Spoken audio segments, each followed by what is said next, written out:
देखिए, आज का जो वीडियो है वो पृथक संपत्ति में हिस्सा पाने के लिए नया समय सीमा लागू हुआ है भाई।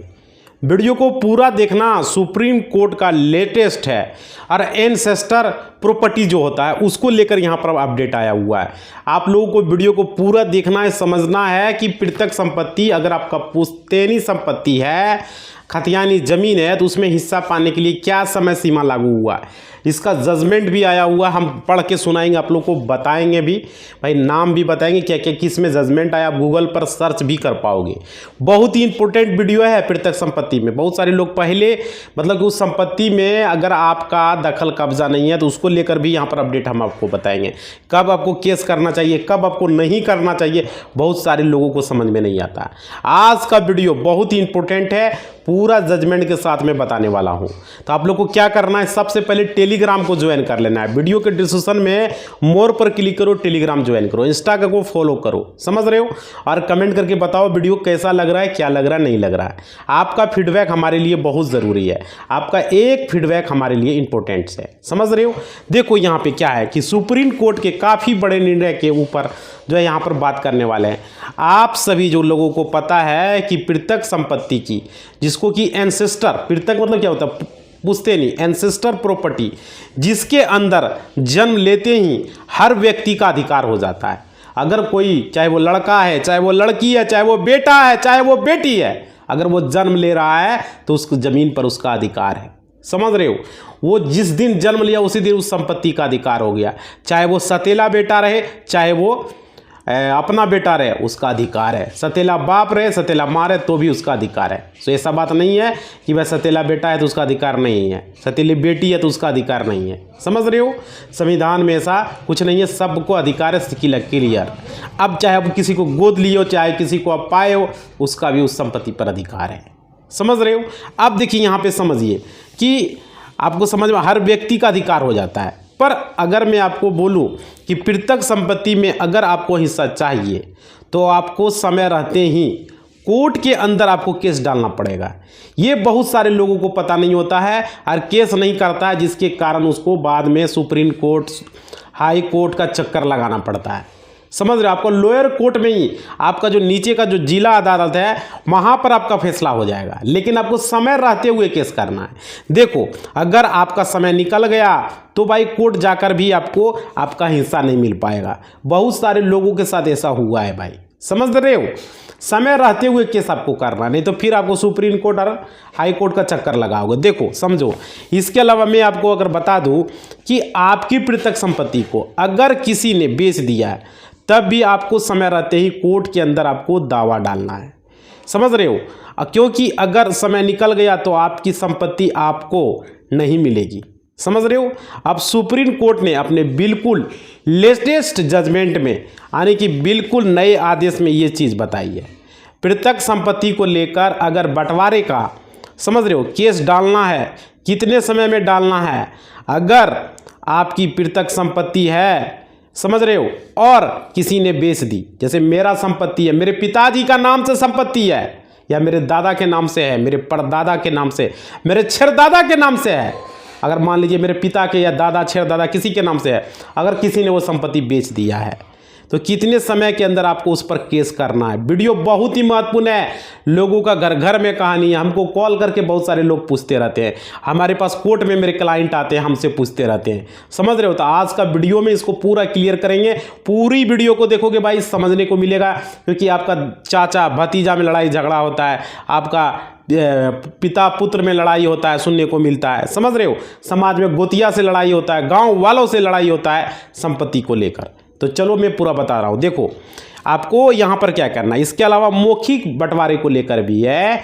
जो मौखिक बंटवारा होता है, जो भाईवा जो डिस्ट्रीब्यूट होता है, भाईवा डिस्ट्रीब्यूट, जिसको मौखिक बंटवारा बोला जाता है, उससे रिलेटेड भी मैं बात करने वाला हूं आज के वीडियो में। पृथक यानी कि आपका एंसेस्टर प्रॉपर्टी को लेकर, अधिकार को लेकर, जो आपका राइट्स है उसको लेकर बिल्कुल लेटेस्ट जजमेंट आप लोगों के लिए लेकर मैं आया हूं। हर व्यक्ति का ये वीडियो बहुत ही ध्यान से देखना भाई। इस तरह का वीडियो चैनल पर पहली बार आपको मिल रहा है, समझ रहे हो। पूरी तरीके से देखना है, समझना है। या देखो, सबसे पहले हम बात करेंगे एंसेस्टर प्रॉपर्टी के बारे में। जो पृथक संपत्ति, एंसेस्टर क्या होता है, पृथक मतलब कि आपके दादा परदादा पिता की संपत्ति, उसको एंसेस्टर प्रॉपर्टी बोलते हैं, एक बार समझ लीजिए। तो देखिए एंसेस्टर प्रॉपर्टी के बारे में यानी कि पितृक संपत्ति के बारे में आपको कई बार लोग जो है इसी चीज़ को लेकर कन्फ्यूज होते हैं कई बार। और देखिए किस संपत्ति को पितृक बोले और किसको ज्वाइंट फैमिली प्रॉपर्टी बोले और किसको सेल्फ एक्वायर्ड प्रॉपर्टी बोले, ये ध्यान से आप लोग समझिएगा। सेल्फ एक्वायर्ड संपत्ति खुद का जो होता है उसे सेल्फ एक्वायर्ड बोलता है। जैसे कि मैंने खुद से ज़मीन खरीदा, मैंने खुद से घर बनाया, वो सेल्फ एक्वायर्ड संपत्ति हुआ। कोई भी प्रॉपर्टी को अगर मैंने खरीदा या आपने खरीदा तो वो आपका सेल्फ एक्वायर्ड संपत्ति हुआ। सेल्फ मतलब खुद का, समझ रहे हो। अब देखिए अब हम यहाँ पर बात करेंगे एंसेस्टर प्रॉपर्टी के बारे में। मतलब कि कोई भी प्रॉपर्टी अगर मान लीजिए 4 पीढ़ी 5 पीढ़ी तक जो है 3 पीढ़ी तक बंटवारा हुआ चले आ रहा है, समझ रहे हो। मतलब एक परदादा ने प्रॉपर्टी को खरीदा, परदादा का मान लीजिए देहांत हो गया तो आपके दादा के पास वो संपत्ति आ गई। दादा का भी मान लीजिए वहाँ पर डेथ हो चुका है यानी मृत्यु हो चुकी है तो आपके पिता के पास वो आ गया। पिता का अगर मान लीजिए डेथ हो चुका आपका, समझ रहे हो, तो आपके पास वो प्रॉपर्टी आ गई और अब ये 4 पीढ़ी तक चलती गई, समझ रहे हो। तो इसके अंदर अगर आपको किसी ने बंटवारा नहीं किया तो ये पितृक संपत्ति में कन्वर्ट हो जाता है। मतलब अगर इसमें किसी ने बंटवारा नहीं किया तो ये पितृक संपत्ति आपका है। क्लियर, समझ लो। अब देखिए यहाँ पर इसी को एंसेस्टर प्रॉपर्टी बोलते हैं, पितृक संपत्ति को इंग्लिश में उसको एंसेस्टर प्रॉपर्टी कहा जाता है। अब देखिए पितृक संपत्ति का ये रूल होता है कि जो भी उसमें उत्तराधिकारी मतलब अधिकार, जिसका उत्तराधिकारी मतलब क्या, हक अधिकार, जैसे मेरा है तो मेरे पुत्र का अधिकार होगा, तो उत्तराधिकारी आने की को पार्टनर होगा जिसे कि आपका परिवार में जन्म होता है और जन्म लेते ही उसका अधिकार बन जाता है, चाहे वो बेटा रहे बेटी रहे कोई भी रहे। कोई ज़रूरी नहीं कि वो 18 साल से कम हो, समझ रहे हो, या ज़्यादा हो, कम भी हो तो भी ज़्यादा हो तो भी, समझ रहे हो। जिस दिन उसका जन्म हुआ जन्म लेते ही पितृक संपत्ति में उसका अधिकार आ गया, समझ रहे हो। ये एक बेसिक कानून होता है पितृक संपत्ति में। ये होता है जैसे ही जन्म लिया उसका अधिकार हो गया, पूरी संपत्ति पर उसका अपना हिस्सा हो गया, समझ रहे हो। अब देखिए लोगों के मन में एक कन्फ्यूजन है कि पितृक संपत्ति में बंटवारे से क्या मतलब है। अगर पितृक संपत्ति है, एंसेस्टर प्रॉपर्टी है, तो इसमें बंटवारे से क्या लेना देना है। देखो भाई, अब बंटवारा चाहे आप लोगों ने मौखिक किया हो या मेमोरेंडम तरीके से किया हो, मैन्युअली जिसको आप लोग बोलते हो, जो भी तरीके से आपने किया, फैमिली सेटलमेंट से भी किया, अगर फैमिली में सेटलमेंट भी किया, या पार्टीशन डीड से भी किया, या कोर्ट की डिग्री से किया, कोर्ट में भी बंटवारा सूट होता है। अब कोई भी तरीके से बंटवारा आपने किया, ये सभी प्रकार के बंटवारे कानूनी रूप से बिल्कुल वैलिड होते हैं, माने जाते हैं, समझ रहे हो। एक बार आपने अगर पितृक संपत्ति का बंटवारा हो गया तो बंटवारा होने के बाद जो है जिसको जो है हिस्सा बांटने के बाद मिल जाता है उसकी जो है सेपरेट प्रॉपर्टी बन जाती है। सेपरेट जिसको आप लोग बोलते हो, सेपरेट प्रॉपर्टी बन जाती है। अगर एक बार बंटवारा हो गया, क्लियर हो गया, तो भाई अगर बंटवारा वालों ने मान लिया कि नहीं भाई हमको इससे कोई दिक्कत नहीं है, तब जाके वो होता है। ऐसा नहीं कि अगर वो उसको आपत्ति नहीं होना चाहिए, समझ रहे हो। अब देखिए, और सेपरेट प्रॉपर्टी का ये रूल होता है कि वो अपने हिस्से को जिसे चाहे उसे बेच सकता है, जो सेपरेट हो गया, जो बंटवारा हो गया, और समझ रहे हो। और क्या, पितृक संपत्ति का पूरा कानून हम बात कर रहे हैं कि पितृक संपत्ति के अंदर बंटवारे कराने के लिए देखिए, अगर आपको किसी पितृक मान लीजिए संपत्ति में बंटवारा करके अपना हिस्सा चाहिए, पितृक संपत्ति, आप 2-3 भाई हैं, आपको अपना हिस्सा चाहिए, समझ रहे हो, तो आप लोगों के पास 12 साल का आपने सुना होगा कानून, 12 साल की समय सीमा है। जैसे कि आपको खतरा हो गया कि आपका नाम जो है आपका संपत्ति से हट गया, मान लीजिए, समझ रहे हो, संपत्ति से, तो वहाँ पर आपका हिस्सा बनता है, आपको बंटवारा कर लेना चाहिए, समझ रहे हो। तुरंत जो है 12 सालों के अंदर उस संपत्ति के अंदर पार्टीशन सूट आपको डालना पड़ेगा, पार्टीशन का सूट आपको डालना पड़ेगा, जैसे सिविल सूट होता है, पार्टीशन सूट करना पड़ेगा, समझ रहे हो। अब देखिए, पार्टीशन सूट डालकर जो आपका हिस्सा बनता है, कोर्ट उसको आपको दे देगा, कोर्ट के द्वारा आपको वो मिल जाएगा। क्लियर, समझ में आ रहा है, एक एक चीज़ को समझना। उसके बाद वहीं अगर हम दूसरी बात करें, लाइक करो भाई, लाइक करो सारे लोग वीडियो को। देखो, दूसरी बात कर रहे हैं कि सेल डीड को कैंसिल कराने की।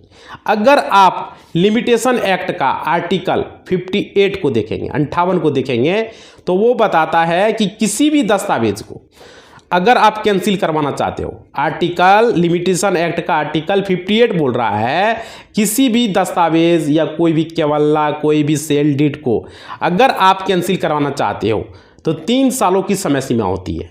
कोई भी चीज़, समझ रहे हो, या दाखिल खारिज को भी कैंसिल कराओगे तो 3 साल का समय सीमा लगेगा। तो जैसे कि ये 3 साल पूरे हो गए तब उस दस्तावेज को आप जो है कैंसिल, 3 साल से ज़्यादा हो गया तो कैंसिल नहीं करा पाओगे भाई। ये थोड़ा सा दिक्कत है यहाँ पर, समझ रहे हो। अब देखिए, अगर आप मान लीजिए चीटिंग, फ्रॉड, मिस्टेक, डॉक्यूमेंट को छिपा रहे हो, समझ रहे हो, छिपाना, ऐसा कोई अपराध शामिल है तो आप लिमिटेशन एक्ट का सेक्शन 17 का रिफरेंस देकर 3 साल निकल जाने के बाद भी अपने केस को कोर्ट में स्वीकार करा लेंगे। अगर कोई फ्रॉड आपके साथ हो गया, फ्रॉड तरीके से हो गया, तो 3 साल के बाद भी आप उसको कैंसिल करा सकते हो। वो सेल डीड है, वो दस्तावेज है, वो केवल्ला है, वो रजिस्ट्री है, उसे आप कैंसिल करा सकते हो। कौन सा? लिमिटेशन एक्ट सेक्शन 17 का रिफरेंस देकर 3 साल के बाद भी हो जाएगा। अगर आपके साथ फ्रॉड हुआ है, चीटिंग हुआ है, तब, समझ रहे हो, तो केस को कोर्ट में आपको स्वीकार कर लिया जाएगा। और एक बेसिक जानकारी जो थी जो मैंने आप लोगों को बताया।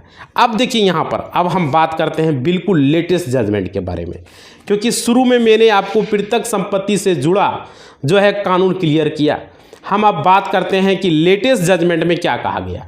लेटेस्ट जो जजमेंट हुआ उसमें क्या बोला गया, ध्यान दें आप दोस्तों। केस टाइटल में जो है क्लियर कर दूं, केस टाइटल हमारा मान लीजिए आपका कोई भी नाम है, आप देख सकते हो स्क्रीन पर, इसका जो अभी आया है लेटेस्ट जजमेंट भाई गूगल पर भी, उमा देवी वर्सेस श्री आनंद कुमार का, समझ रहे हो, सर्च मारोगे गूगल पर जजमेंट आ जाएगा, Uma Devi versus Shri Anand Kumar and others. इसका स्पेशली जो पिटीशन नंबर है वो भी हम बता रहे हैं, नोट कर लो, 2137, पिटीशन नंबर 2137 ऑफ 2025 का लेटेस्ट जजमेंट बता रहा हूँ भाई। ये गूगल पर आप जाके सर्च कर सकते हो, Uma Devi versus Anand Kumar and others. इसका स्पेशली पिटीशन नंबर 2137 ऑफ 2025, यानी 2025 का है। और 2 अप्रैल साल 2025 की हमारी ये जजमेंट है, जो कि अप्रैल का है। अभी अप्रैल में हम वीडियो बना रहे हैं और अप्रैल का जजमेंट आप लोग को बता रहे हैं। उस जजमेंट की कॉपी को आप पढ़ सकते हो जो हम बता रहे हैं, समझ पा रहे हो। गूगल पर सर्च करके उमा देवी वर्सेस श्री आनंद कुमार, और पिटीशन नंबर डाल सकते हो 2137 2025 का है, ठीक है। अब देखिए 2 अप्रैल को ये आया है लेटेस्ट जजमेंट। यहाँ पर देखो जजमेंट जो है यानी कि बिल्कुल लेटेस्ट जजमेंट है, एंसेस्टर प्रॉपर्टी से रिलेटेड आप लोगों के लिए हम लेकर आए हैं। और देखिए प्रेजेंट केस के फैक्टर्स जानिए यहाँ पर क्या हुआ है। साल 1968 में संपत्ति पर मौखिक बंटवारा कर लिया गया। कब कर लिया गया? 1968 में भाईवा बंटवारा हुआ, डिस्ट्रीब्यूट हुआ है, मतलब कि मौखिक बंटवारा हुआ है। अब देखिए, अब जो लोग सोचते हैं कि मौखिक बंटवारा क्या वैलिड होता है या नहीं होता है, तो इस जजमेंट से आप अंदाज़ा लगा सकते हो। अभी जो हम जजमेंट आप लोगों को बता रहे हैं, देखो भाई, एक एक चीज़ को अगर आप लोग जानोगे तो आप लोगों को कहीं भी कोई दिक्कत नहीं होगा, ये समझ रहे हो ना। तो पूरा चीज़ जानो अच्छे तरीके से, वीडियो को लाइक करो भाई, इस तरह का वीडियो चैनल पर नहीं मिलेगा कहीं भी। देखो यहाँ पर लगा सकते हो, मौखिक बंटवारा यहाँ पर किया गया साल 1968 में किया गया। जब मौखिक बंटवारा हुआ तो उसके बाद सभी लोगों का उनका हिस्सा अलग अलग होकर मिल गया। तो क्या हुआ, साल 1978 में एक व्यक्ति ने एक हिस्से को सेल डीड करके बेच दिया, एक व्यक्ति ने बेच दिया। तो अब इतने सालों तो कुछ भी नहीं हुआ, फिर एक व्यक्ति क्या करता है, साल 2023 में कोर्ट में जाकर पार्टीशन का केस डाल देता है, पार्टीशन का केस डाल देता है और कहता है कि मेरी पृथक संपत्ति है, मेरा पुश्तैनी संपत्ति है भाई, ये बोलता है, और इसमें मेरा हिस्सा बनता है, मुझे बंटवारा करके हिस्सा दिलवाओ। जाके कोर्ट में वो पार्टीशन करता है। उसके बाद देखिए, अब ट्रायल कोर्ट क्या करता है, ट्रायल कोर्ट केस को शुरू में ही रिजेक्ट कर देता है, ट्रायल कोर्ट, समझ रहे हो। और ऑर्डर 7 रूल 11 का क्लाउज ए, ऑर्डर से रूल 11 का क्लोज डी, इन दोनों ग्राउंड्स पर क्या होता है, केस को रिजेक्ट कर दिया जाता है। ये कहता है अगर आप किसी भी समय सीमा से बाहर निकलकर कोर्ट में दावा डालते हो तो आपका केस रिजेक्ट हो जाएगा, समझ रहे हो। या फिर अगर आप केस के अंदर कॉज ऑफ एक्शन गलत है या नहीं है तो भी रिजेक्ट हो जाएगा। अगर कॉज ऑफ एक्शन अगर गलत रहेगा तो भी रिजेक्ट हो जाएगा, समझ रहे हो। तो ट्रायल कोर्ट ने कहा इतने समय निकल जाने के बाद जब 1968 में ओरल पार्टीशन हुआ, 78 में सेल डीड हो गई, आप अपने इतने सालों के बाद लगभग 45 सालों के बाद इस प्रॉपर्टी को चैलेंज थोड़ी करोगे। 33 लगभग मतलब 53 साल हो गए मौखिक बंटवारा हुए, आज आकर थोड़ी बंटवारे की मांग करोगे तो अब समय सीमा से निकल चुका है, समझ रहे हो। कोर्ट ने ये बात बताया। अब देखिए फिर यही मैटर आगे अपील होकर ऑनरेबल हाई कोर्ट के सामने पहुंचा। ऑनरेबल हाई कोर्ट के सामने पहुंचा। ऑनरेबल हाई कोर्ट ने कहा जी नहीं, यहाँ पर जो सेल डीड है उसकी जो है जानकारी प्लेंटिफ को नहीं थी, प्लेंटिफ को नहीं थी भाई, यानी पिटिशनर को जानकारी नहीं थी, तो उसकी जानकारी आज हुई है।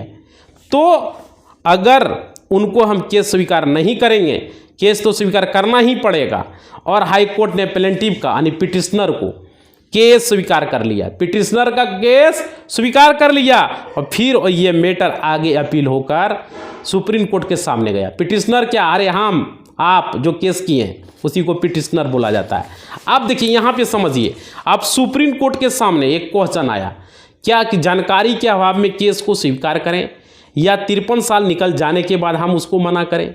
यहाँ पर जो है सुप्रीम कोर्ट ने काफ़ी बड़ी बड़ी जजमेंट का रेफरेंस दिया, और क्या मैं एक एक करके पहले वो जजमेंट आपको क्लियर कर दूं, आप लोग को बता दूं, ताकि आप लोग को अच्छे तरीके से पता चल सके और समझ में भी आ सके। देखिए सबसे पहले Suraj lamp institute private limited versus state of Haryana and anothers साल 2012 के केस लॉ का रेफरेंस दिया गया। क्या दिया गया, मतलब कि Suraj lamp industries private limited versus state of Haryana and another साल 2012 में केस लॉ को रेफरेंस दिया गया। इन्होंने बोला जिस दिन साल 1978 में वह सेल डीड रजिस्टर हुई, उसी दिन से यह माना जाना लगा कि उस व्यक्ति को नॉलेज में इस बात की नॉलेज आ गई थी, समझ रहे हो। और अब अगर मतलब कि इतने सालों के बाद आपने केस डालोगे तो वह समय सीमा से बाहर हो चुका था, समय सीमा से बाहर हो चुका था। इसके अलावा और भी केस का रेफरेंस दिया गया, जैसे कि मुकुंद भवन ट्रस्ट एंड अदर वर्सेस श्रीमंत छत्रपति उद्मान राजे यहाँ पर बोला गया, समझ रहे हो, कि अगर यहाँ पर किसी भी सेल डीड को रजिस्टर किया गया तो ये माना जाएगा, प्रिज्म मानी जाएगी कि इस चीज़ की जानकारी उस व्यक्ति को उसी दिन हुई थी जिस दिन सेल डीड रजिस्टर हुई थी। ट्रांसफ़र ऑफ प्रॉपर्टी एक्ट का जो सेक्शन 3 था, ये प्रीजम्पशन, ठीक है, प्रीजम्पशन मानता है कि जिस दिन सेल डीड हुई उसी दिन कस्टडी नोटिस गया, उसको कस्टडी नोटिस गया, उस व्यक्ति को इसकी जानकारी हुई, समझ रहे हो। इसके अलावा एक और बड़ी जजमेंट का रेफरेंस दिया गया, वो भी ध्यान में दें, दही बहन वर्सेस अरविंद भाई कल्याण जी, ये भी एक जजमेंट था। और बालूशाही एंड अदर्स साल 2020 का केस हुआ, सुप्रीम कोर्ट का यहाँ पर बात बोली गई।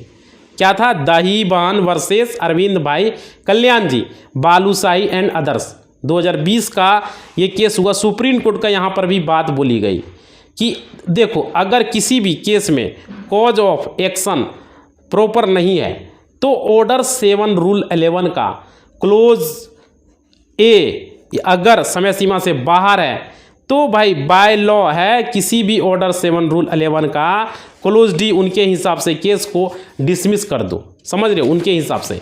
आप देखिए यहाँ पे समझिए, कोर्ट इस प्रकार के किसी भी केस को एक्सेप्ट नहीं करे जो समय सीमा है इतने दिनों के बाद डाला गया। इन सभी केस रेफरेंस को रेफरेंस केस में दिया गया। और क्या, अंत में सुप्रीम कोर्ट ने कहा ट्रायल कोर्ट ने बिल्कुल सही निर्णय लिया, क्योंकि इस इतने साल निकल जाने के बाद जो है हम इसको स्वीकार नहीं करेंगे, सुप्रीम कोर्ट, माननीय सुप्रीम कोर्ट ने कहा। अब दोस्तों ये आपको मैं बता दूं, क्लियर कर दूं कि अगर आप अपनी प्रॉपर्टी पर बंटवारा करना चाहते हो तो 12 साल में एक्शन ले, नहीं तो क्या करें। देखो सेल डीड को चैलेंज करने के लिए 3 साल में आपको एक्शन ले, नहीं तो इतना स्ट्रॉन्ग एविडेंस लेकर आए कि आपके साथ चीटिंग फ्रॉड या वगैरह हुआ है। समझ रहे हो। और डॉक्यूमेंट कैंसिल किए जाने और सेक्शन 17 का रिफरेंस दें, वरना समय सीमा अगर आपकी निकल गई तो आप अपने पृथक संपत्ति में हिस्सा नहीं पा सकोगे। समझ रहे हो। ये जो है लेटेस्ट रिलेवेंट जजमेंट है, यहाँ पर आप लोगों को काम आएगी। जो जजमेंट हमने आप लोगों को अभी बताया कितना महत्वपूर्ण है भाई, ये जानकारी बहुत सारे लोगों को नहीं पता है। अभी जो हमने बताया है इस सब का अगर मान लो आप लोग को चाहिए कटिंग उटिंग ये जजमेंट कॉपी का, तो भाई टेलीग्राम पर हम उसका सेंड करते हैं। आप लोग टेलीग्राम को ज्वाइन करो। सारे लोगों को जितनों को जजमेंट कॉपी चाहिए टेलीग्राम पर ज़मीन सर्वे से रिलेटेड, कोर्ट से जजमेंट से रिलेटेड सारे चीज़ में सेंड करते रहता हूँ। और साथ ही साथ इंस्टा को भी आप लोग को ज्वाइन कर लेना। जितने भी लोगों को जजमेंट की कॉपी चाहिए तो वहाँ पर हम केस नंबर के साथ सारा नाम उम सारा कुछ मिल जाएगा। हम स्क्रीनशॉट के साथ वहाँ पर शेयर करते हैं। ज़मीन से रिलेटेड चाहे वो ज़मीन सर्वे हो, चाहे वो कोर्ट का कोई भी जजमेंट हो, सुप्रीम कोर्ट, हाई कोर्ट, जितने भी हैं सारे कुछ टेलीग्राम पर मैं सेंड करता हूँ। आप लोग जाइए वहाँ पर देख लीजिए। समझ रहे हो। यहाँ पे यूट्यूब पर तो हम जानकारी आपको सिर्फ दे सकता हूँ, लेकिन कॉपी चाहिए, जजमेंट कॉपी चाहिए, ये सब चीज़ें वहाँ आप लोग को मिलेगा। क्लियर समझ में आ रही है। आप लोग को सारे लोगों को मैं बता रहा हूँ, जितने भी लोग, बहुत सारे लोग बोलते हैं सर जजमेंट कॉपी कहाँ से मिलेगा, कैसे मिलेगा, कमेंट बॉक्स में पूछते रहते हैं। तो आप लोग जाइए टेलीग्राम को ज्वाइन कीजिए, मोर पर क्लिक कीजिए, डिस्क्रिप्शन में लिंक है। और इंस्टा को भी फॉलो कीजिए। और कुछ सवाल उवाल है तो भाई वहाँ पर लिखो, यूट्यूब पर कमेंट बॉक्स में लिखो। और वीडियो को एक लाइक कर दो भाई। आप लोग के लिए इतने मेहनत से हम वीडियो बनाते हैं, आप लोग लाइक ही नहीं करते हो। तो थोड़ा सा लाइक करो और कम से कम 1000+ लाइक पहुंचाओ, जिससे कि मैं मोटिवेट हूं और आप लोग के लिए इस तरह का वीडियो बना सकूं। समझ पा रहे हो। इसी बात के साथ अपना वाणी को हम विराम देते हैं। जय हिंद, जय भारत। बताइएगा वीडियो कैसा लगा।